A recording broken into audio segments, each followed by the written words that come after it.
అందరికీ praise the lord. ఈ రోజు దేవుడు మనకు కొన్ని ఇచ్చిన ధన్యతలను గురించి మాట్లాడుకుందాం. మత్తయి సువార్త 5వ అధ్యాయం కొన్ని వచనాలు.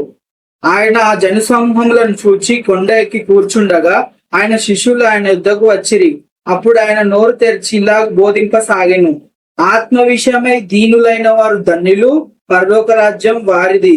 దుఃఖపడు వారు ధన్యులు, వారు ఓదార్చబడుదురు. సాత్వికులు ధన్యులు, వారు భూలోకమును స్వతంత్రించుకొందురు.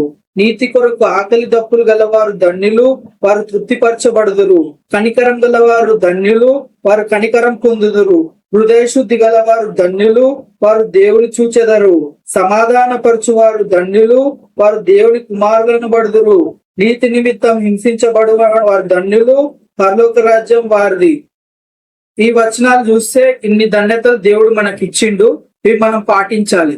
ఏ విషయమైనా పరలోకమందున్న తండ్రి చూస్తున్నట్టు మనం చేయాలి. అంతేగాని మనుషులు చూస్తున్నారు కదా అని మంచి పనులు చేస్తే అది వాళ్ళకు ఏమి ఇయ్యాలో దేవుడు అది పరలోకంలో వాళ్ళకి ఆల్రెడీ ఇచ్చేసిండని దేవుడు చెప్తున్నాడు.